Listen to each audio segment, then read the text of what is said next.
Could you open up to Ruth chapter 2? We're going to continue on in Ruth's story. I was this past week on a long texting feed with my sisters and my mom and my brother, and we were sharing memories about our favorite things of our Christmas past. You ever get on those texting feeds with family? Oh man, like you'll be in a meeting and you'll hear ding, ding, and it's all my sisters. Like, all right, enough of this. But I got kind of nostalgic, missing things that once were, and I was thinking back of some of my favorite memories. I loved, like, you ever watch those, when I was a little kid, the ABC specials with Rudolph and Santa Claus were like, it was like the big thing. I don't know if you remember that. My sisters and I would lay on the living room floor. My mom would pop popcorn, put it in a grocery bag and butter, and man, we would wait up just for that day. They'd advertise. I remember that. It was great. I also remember my brother had a paper out, and Sunday mornings were a big deal. Like, you'd have the comic section, the sports section, the business section. You had to put it all together, and you put them in these pouch bags, and we'd go up and down the streets. We live right across from Lake Erie, and my hands always felt frozen, but I'd come back, and my mom would make hot chocolate, and I'd drink it, and my hands would come alive again. They'd feel like pinpricks, but it was a great feeling. I love the pain of that. It's great. But my favorite memory was when I was 23 years old. In the month of November of that year, I just really gave my whole life to Christ. I finally really understood salvation.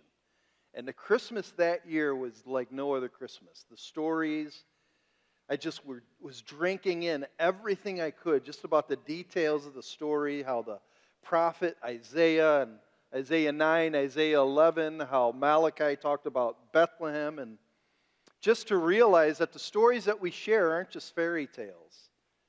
It's not something that makes you cry and feel good. They really happened.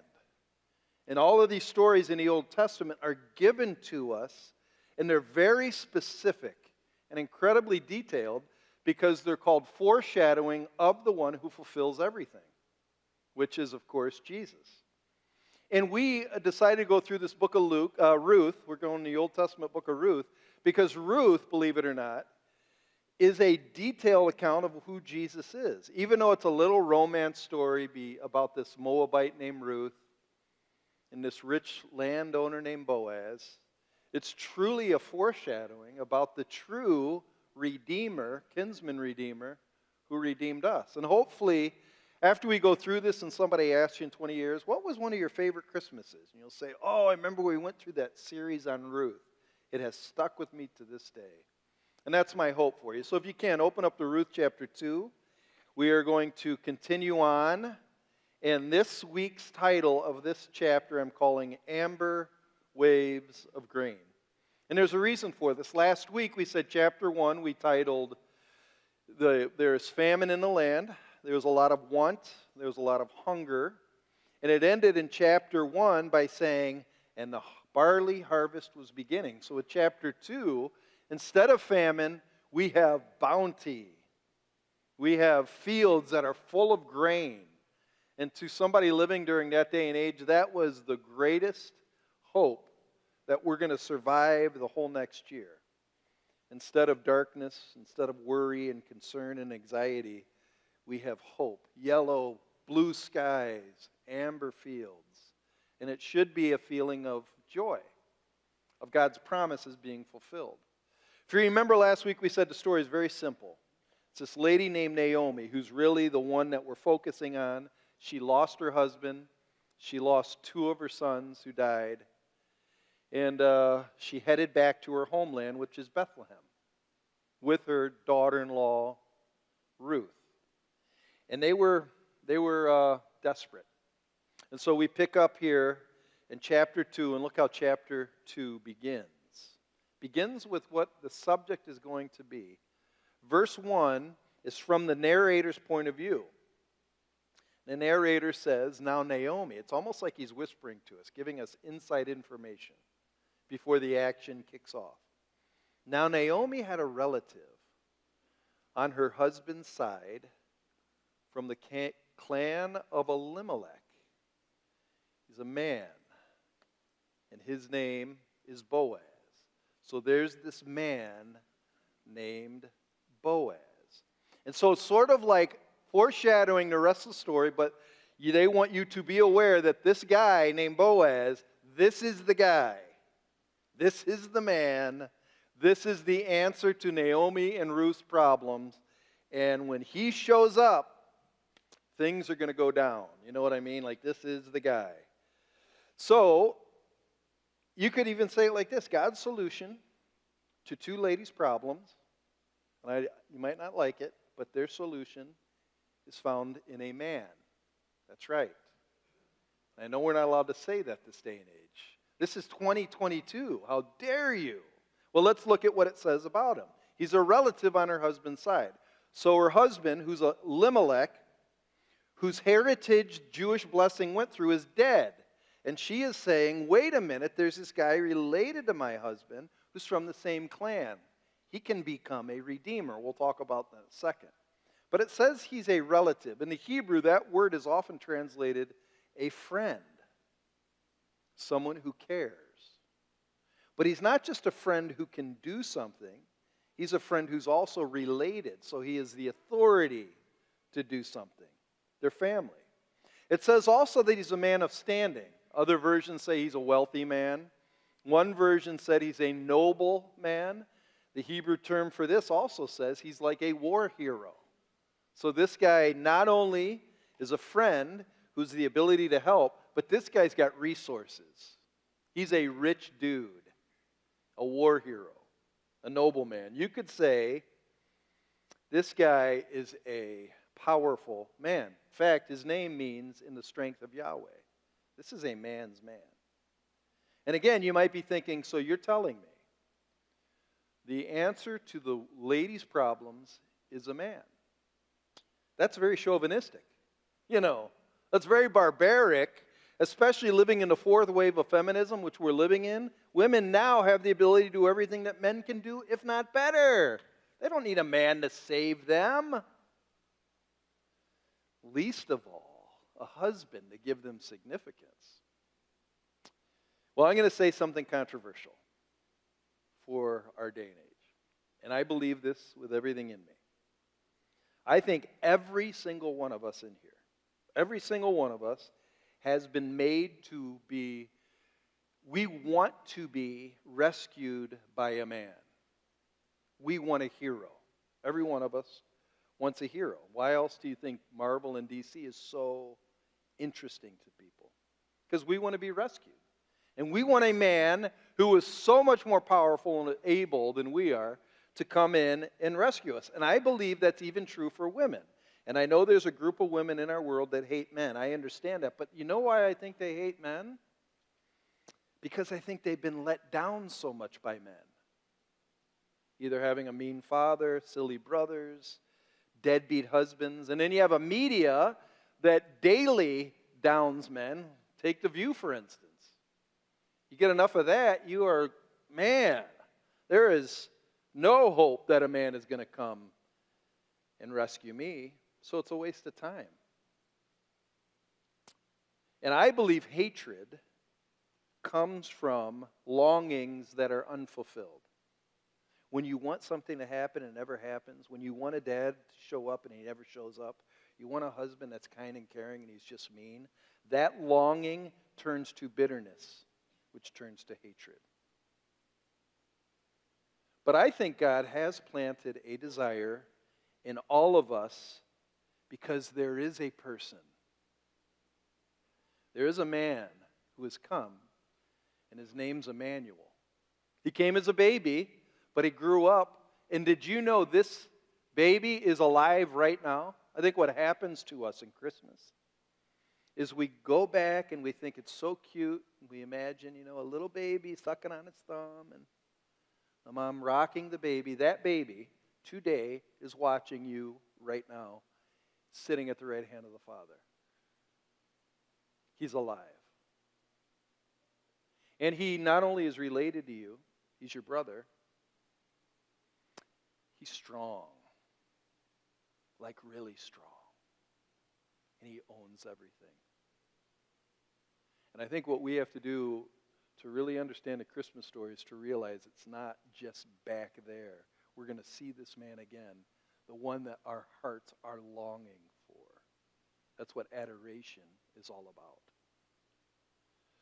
So let's go into chapter 2, because chapter 2 is pretty cool. It's a cool story. And when you meditate on it a long time, it really comes alive. So I'm going to try to bring it alive for you a little bit.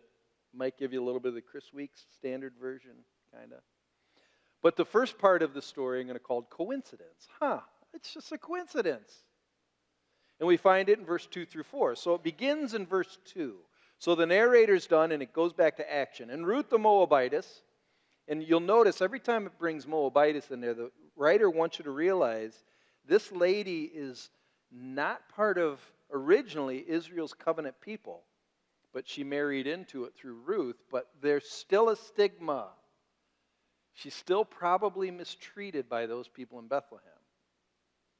So Ruth the Moabitess said to Naomi, "Let me go to the fields and pick up the leftover grain behind anyone in whose eyes I find favor." Naomi said, "Go ahead, my daughter." And here's the idea. They just got back from Moab. They are depressed. Naomi is depressed. And Ruth is like, we got to survive, so I'm going to go into the fields and glean. In Jewish law, poor people could follow reapers. That means people are cutting down the stalks of grain, and any they dropped, the poor people were allowed to pick up for themselves. It's kind of like a welfare program for the poor.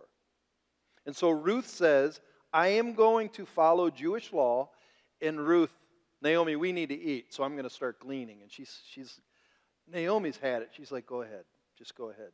And what happens, need drives the action in this story. But did you know need drives the action in all of life?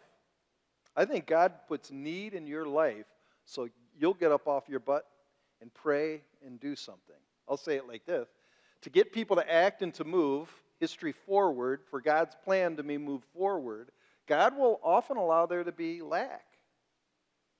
A lot of times in your life, He'll allow there to be dissatisfaction, struggle, financial, physical problems, because hunger and need moves people to exert effort. Dissatisfaction drives endeavor, it drives ambition, and it drives prayer. You probably heard this phrase, necessity is the mother of invention. I would say necessity is also the push from God's hand for you to live again. If you notice with Ruth, Ruth is ready to live again. I'm going to fight. We live in a day and age where people are more willing to quit than to get up and try again. Let me ask you this question. When do you pray the most? When your need is the greatest or when you're most satisfied? Probably many of you don't pray because you got everything taken care of. I think sometimes God puts things in your life that are difficult so you will finally reach out to one who wants to save you. When do you dream the most? When you're not satisfied. So the question, how are you feeling today? Some of you, because I know me, and I've shared this with you, sometimes, I'll tell you what, Sunday mornings, or I get up pretty early and pray because I feel inadequate. Some of you are in here because your world's falling apart and you want to quit.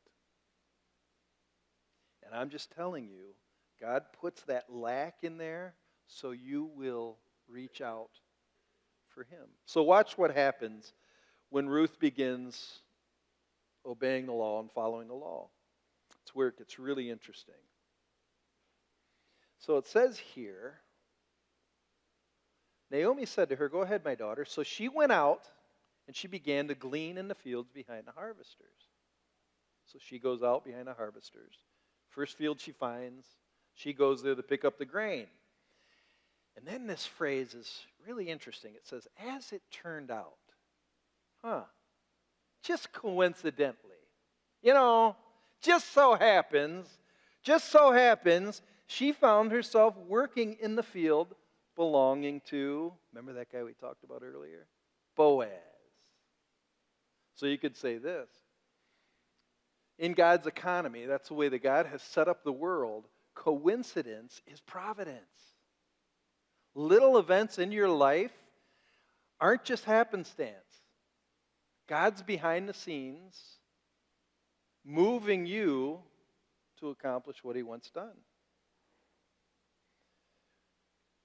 We can look for the miraculous in even the little teeny tiny things. Ruth just happens to show up at the field. So you could say it like this: why can we look for the miraculous? Because his mercies new every morning. Every single morning you wake up, he can change your day. He can start it all over. He can switch it from famine to harvest. Watch what's really interesting. So that phrase, as it turned out, as it turned out, the first field she's starting working at was Boaz's field. Isn't that interesting? That's just coincidence. It's just coincidence that you're here on church. Just a coincidence. I know your mom made you come, but I have a feeling there's more to it than you just happening to be here this morning. Then keep reading, and it gets even more interesting. As it turned out, she found herself working in a field belonging to Boaz, who was from the clan of Elimelech. Remember that again. I want you to remember this guy's more than meets the eye. And then verse 4 begins by saying, just then, Boaz himself arrived from Bethlehem and greeted the harvesters. The Lord be with you. And they say, the Lord bless you. So here's the big owner of the field. He's probably like Elon Musk. So here's Elon Musk. Shows up. Just bought the Twitter field. You know what? Chris, get off of that. All right. Boaz, man, this guy has it all. Why is he going to go check on his peasants? I don't know. It just turns out the day that Ruth shows up, it's the same day he just wanted to go check out on the field. Wow, what a coincidence. Golly gee. That's kind of how you're supposed to read it. Same day she arrived, Boaz shows up. And he's greeting them, and man, they like him, like, hey, the Lord bless you. I mean, it's a joyful feeling because they're harvesting this bounty. It's amazing. It's kind of like the Wizard of Oz pulling behind the curtains. God's back there pulling Boaz and putting him there and Ruth there, and he knows what he's doing. Kind of reminds me of the Christmas story. Your life is just a random glob of molecules, like evolution says. Really? Just so happens. Really? Christmas story. As the Christmas story turns out, there is this strange star in the sky that just happened to catch the attention of some wise men that just happened to lead them to Jerusalem, where there just happened to be scholars who said, it's taking you to Bethlehem, and they just happened to go to Bethlehem, where there just happened to be this virgin, and it's really weird, this virgin was able to give birth. That was kind of weird. That's just a coincidence. And this baby that was given birth just happened to be from the lineage of Judah. What's so important about that? Well, from Judah, you got Jesse, who's got a son named David. So, the lineage of David, that's a coincidence.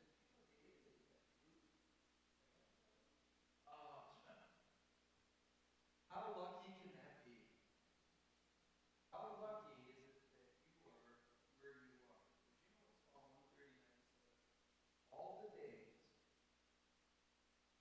ordained for me were written in your book.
see what they like, it moves them. I don't know how else to say it. God hardwired men that way. And there is a movement in our culture to chastise men for being attracted to women. But if you have a problem with men being attracted to women, talk to God about it. He designed it. We can't help it. Almost like we're embarrassed that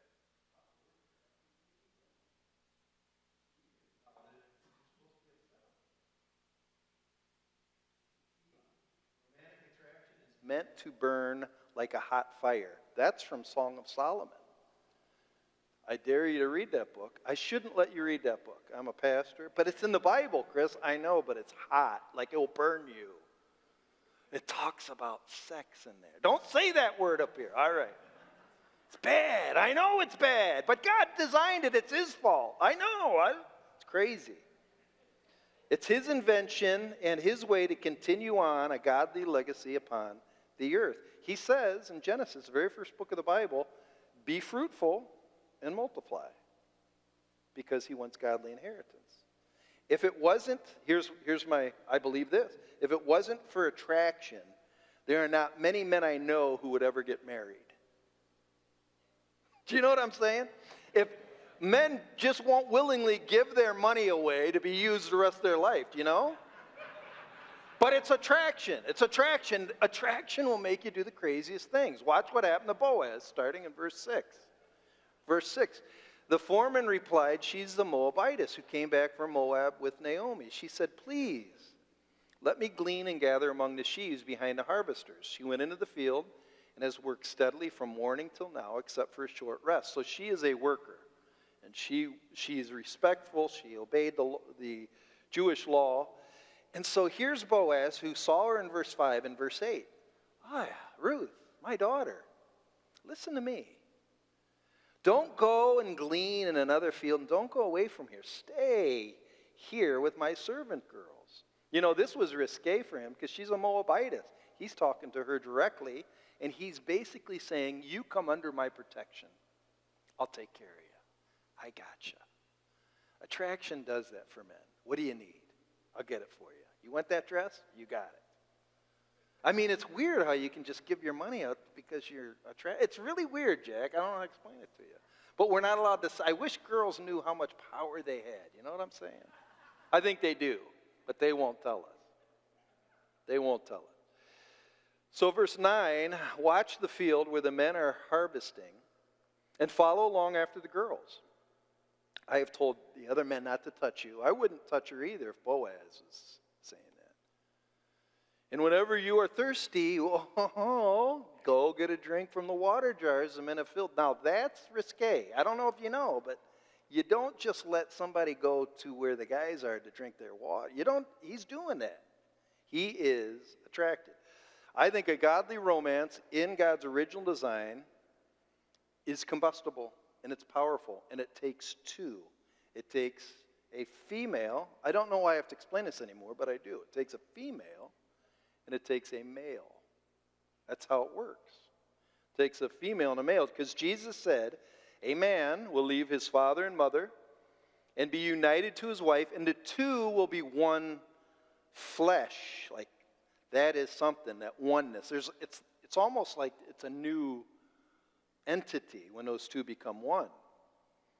And I'm going to talk about godly romance, because it's not just romance we're talking about. We're talking about a romance that continues on a godly inheritance. So it's a godly romance, and it's perfectly exemplified by Ruth and Boaz here. And so I'd say in Ruth's case, she probably was beautiful, but she has a beauty that's clearly from her inside shining on the outside. In the Old Testament, often you'll see this word called countenance. Countenance means your face, and I think this is really true. You can kind of tell this from people, but countenance says your face reflects your character. It just does. You can see people who are just bitter people. Their face reflects their character.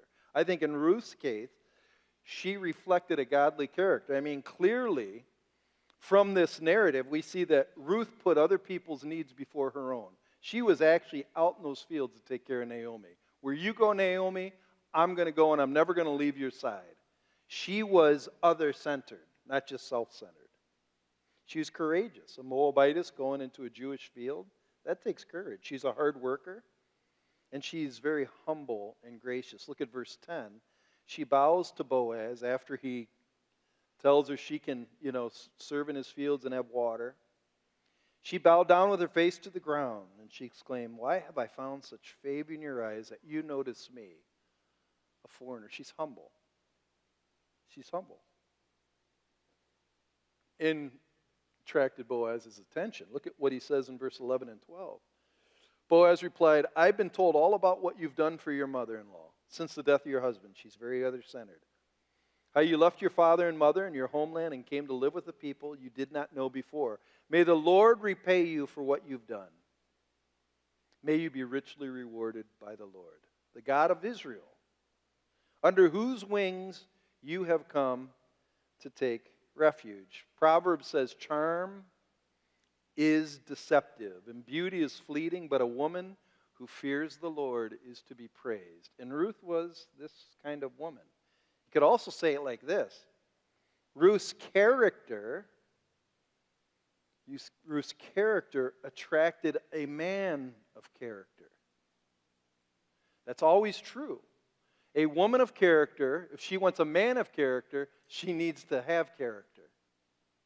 But often we live in a day and age where women don't attract men by their character. They try to attract men by other things, and if you attract men by other things, you're never going to get men of character. A woman of character attracts men of character, and Boaz was that man. Boaz was a man of conviction. If you see verse 12, he talks about he attributed all of this to God and wanted her to be blessed by God. So clearly Boaz loved God. He clearly loved God. And I think his strength was from his conviction that God blesses and God is real. And I'll just tell you, men, if you want to be a leader, you first have to be a follower. And if you're a follower of the living God, women will want to follow you because they know they can trust you. A lot of times, men will only be godly to impress the woman, and then when they got the woman, they quit being godly, and then they become what I would say no longer leaders. But if you got a guy who's following God, and you have a woman that will start following that guy who's following God, he'll even say things that make her mad, but she'll still love it because she knows he's following God. I don't know how to explain it to you. When godly men make women mad, it actually makes them more attractive. But when you have little wimpy guys that will do things, they say they love God because the woman's impressed. They really don't mean it, and a woman gets sick of that. I don't know how to explain it to you. I've just seen it a lot. Second thing I'd say about Boaz is look what she says about him in verse 13. "May I continue to find favor in your eyes, my Lord," she said. "You have given me comfort, and you have spoken kindly to your servant, though I don't have the standing of one of your servant girls." What impressed her, what really won her heart towards Boaz, is his kindness. It's his kindness. That's what brought her heart to him. And I'll say this. The true way to tell what a man's heart is like is if they are kind or not. And if you're dating a guy who's not kind now, they won't be kind after you're married. But here's what kindness is. In the same way, meekness is strength under control, like a strong man decides to be under control. Kindness is a strong man who uses his strength for your good. That's really what kindness is. It's a strong man using his strength to bless you. And we live, like every TV show you see or movie or whatever, we call it toxic masculinity, whatever it is. But that's easy. It really is easy to be a guy who can step on a truck accelerator and get tattoos. It's really not hard, truthfully.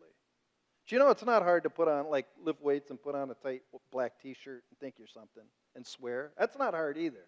Do you know what's hard? Being kind. Listening to somebody who's broken.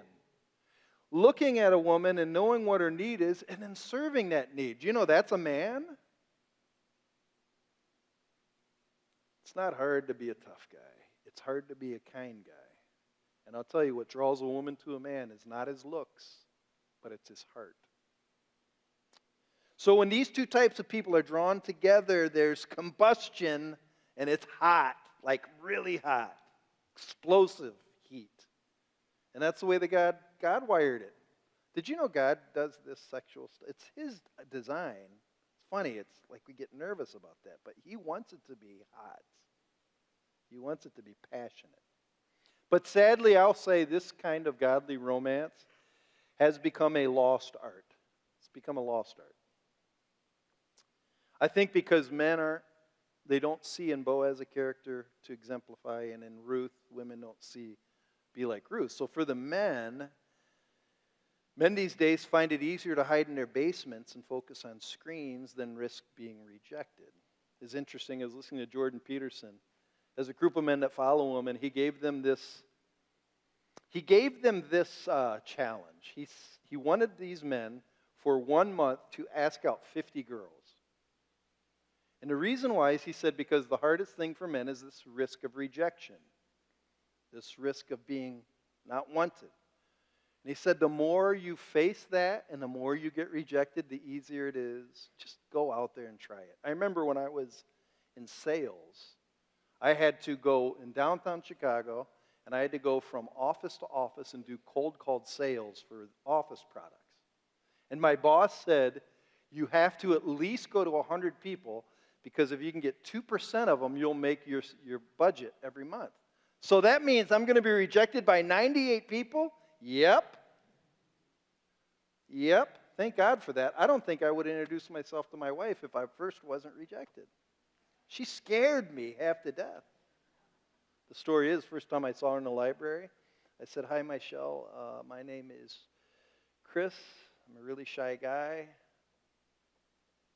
I didn't say anything, and then I said, I'm a really shy guy. I'll see you later, and I took off. And I'm walking out of the library going, God, why did you make me? I think for just your humor alone, I felt like such an idiot. Well, let's continue on. On the other end, it's just as bad. On the other side of the coin, there's abundance of women who are obsessed with self. And so instead of serving others, they serve themselves by comparing photos, taking selfies, at that Starbucks cup with the ice, and they swirl it around, and they take a little story. See? And you know what? I'll tell you what. Navel gazing has become the prime hobby of most young women these days. And good men with character, I'm just telling you, men with character would rather hide in the woods for the rest of their lives and consider dating a woman who's obsessed with themselves. That's just the truth. So we need both Boaz and Ruth, people of character, serving others, and having courage to try. Which leads us to part 3, wonder. So the way this chapter ends, simply put, it's too good to be true. So God's telos, his design in bringing a man and woman together, if done right, his design, when you do it right, it always works better than you could ever ask for, hope, or think. It's always a win, win, win for everybody. It's a win for everybody. I remember talking to somebody even about how God has made seeds. So you take one little seed, plant a tomato seed, and that tomato seed will come out for 100 tomatoes maybe on one plant. God's design always benefits everybody else. Boaz and Ruth's godly romance not just benefited Naomi, but you and me. It's amazing. But it's a wonderful thing. So watch verse 14. So, verse 14, at mealtime, Boaz said to Ruth, come over here, have some bread and dip it in the wine vinegar. So he invites her to sit with him, to eat with him. When she sat down with the harvesters, he offered her some roasted grain. Somebody said it's kind of like sunflower seeds. It's fried wheat grain or barley grain that just tastes really good. She ate all she wanted and had some left over. Do you remember when Jesus multiplied the fish? They had a lot left over. As she got up to glean, Boaz gave orders to his men, even if she gathers among the sheaves, don't embarrass her. Rather, pull out some stalks from her, from the bundles, and leave them for her to pick up, and don't rebuke her. So these guys had to take out from some of their harvest and just let it down so she could have more than enough. And I'll tell you what, I wouldn't cross Boaz when he told me, "Oh, yes, sir, I'll do that, whatever you say." Then you have verse 17. So Ruth gleaned in the field until evening. Then she threshed the barley she had gathered, and it amounted to about an ephah, which is 24 pounds of grain. The average man in one day's gleaning would get 1 pound of grain. She got 24. So here she has a sack of barley. A sack of barley. So by meeting Boaz, he provided for her. He protected her. Don't touch her. And he put her under his care. He's quite a guy. And I just want you to think about this compared to chapter 1, when God took away Elimelech and the 2 sons. Boaz is greater than those guys. And often in life, this is true. God will often take things away from us. Things that we think are the best thing for us. Because he's got better. He's got better. And in fact, he can do it in a day. Watch what happens. So, verse 18, she carried back this 24 pounds of grain back to town. And her mother-in-law saw, in one version it says, and her mother-in-law noticed. So Naomi probably isn't even considering it was a good day. And then she sees Ruth hauling this bag of grain. What in the world? Like, her mind probably switched. It's talking about when, I can remember before my daughter Ginger was born, that 9 months labor is terrible. It's bad. Like, it's bad. But the moment that daughter Ginger was born, my wife never talked about her labor again. Because God can take your pain and in a moment turn your world upside down where it's greater than you could ever hope or imagine. Ever. And so, like a mother-in-law, she can't believe this. So here's what she said in verse 19. So, where did you go? Give me the 411. Where did you go? Where did you glean? Where did you work? Who was the guy? Because whoever it is, blessed be the man who you work with today, who took notice of you. Then Ruth, and I think Ruth kind of pulled this out because it was such an exciting thing. Watch how she pulls this out. This is my interpretation. Then Ruth told her mother-in-law about the one at whose place she had been working. Here it is. The name of the man I worked with today, his name is Boaz. And verse 20, I don't think it's like it has an exclamation point. I think Naomi probably had a hard time. What? The Lord bless him. You have got to be kidding me. It was Boaz who did this for you? And then she goes into this long Jewish rant. Here she says, basically, he's not just stopped showing kindness. Basically, she's saying, he's blessed my husband and his lineage, and that man is our close relative. Well, so what?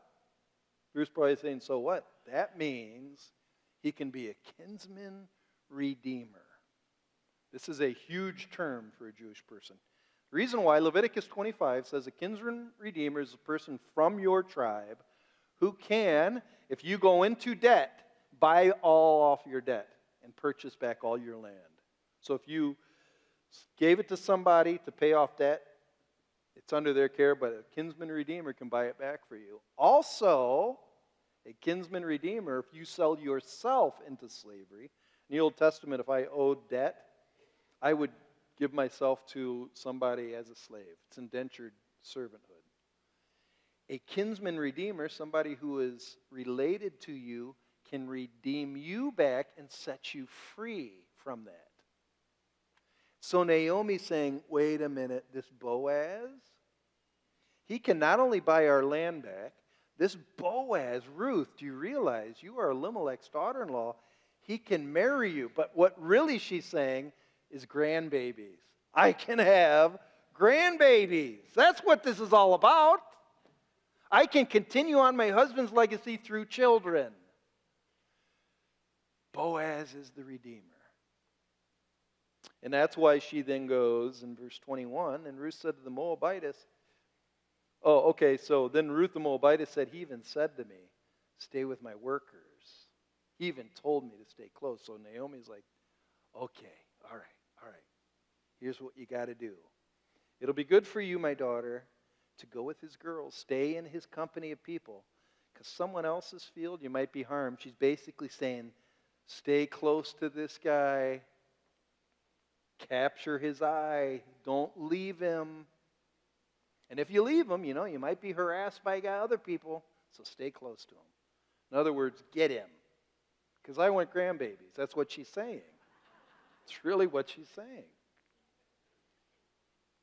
Truth is, when you have found what you've been looking for, when you have found what is your heart's desire, you will no longer go gleaning in any other field. And it's true being a Christian. We have found a guy whose name is Emmanuel, God with us, who, according to Hebrews chapter 2, was made in every way just like we are because he wanted to share in our experience. He wanted to be our brother, humanly speaking. That's why he put on flesh at the incarnation. When he became a baby, it's because he wanted to be like you. He wanted to be related to you. He also, according to Ephesians 1:7, purchased our redemption out of slavery, sinful slavery, with his blood. So he is our kinsman redeemer. And when you have found him, he's everything you've been looking for. So why are you still carousing all these other fields that the world is offering, but has nothing really to give you? With Jesus, just like with Ruth, he gives you more than you can ask for. He puts you under his care. And he will protect you. I want you to go to Hebrews chapter 45. Psalm 45. Psalm 45. There is no Hebrews 45. Just seeing if you're paying attention. Psalm 45. Psalm 45 is a psalm, and I've said this often because this is to me one of the most thrilling psalms in all the Bible. It's a psalm of the groom. It's a wedding psalm. There's a wedding taking place. And it's really about the guy getting married. And this psalm is what's called a messianic psalm. That means a lot of the verses in here are used in the New Testament specifically about Jesus. So this psalm is a wedding psalm about Jesus. And listen to what it says about him. Verse 1. My heart is stirred by a noble theme. I got to tell you about this. I'm kind of excited. As I recite my verses for the king, my tongue is the pen of a skillful writer. You are the most excellent of men. Remember, we are looking for a hero, and he's the most excellent. Your lips have been anointed with grace since God has blessed you forever. God's blessing is on this man. And it talks about him in verse 8, what it looks like at the wedding ceremony. His robes are fragrant with myrrh and aloes and cassia, and he's from palaces adorned with ivory. The music of strings makes you glad, so the music's playing. He's got his entourage in verse 9. And then the writer of the psalm is like Naomi in verse 10, is like we're Ruth. So the writer, Naomi, is telling us, Ruth, in verse 10, what to do. Look what he says. Listen, O daughter, consider and give ear. Forget your people in your father's house. Forget Moab. Forget all those other fields. Forget the life you've lived in the bar. Forget all of this stuff trying to be somebody. Forget your people in your father's house. Why? Why should I? Because the king, that man we are telling you about, the Redeemer, He's enthralled by you. He loves you. And then it says, honor him, for he's your Lord. You don't need to go to any other field. You have the Redeemer if you just honor him.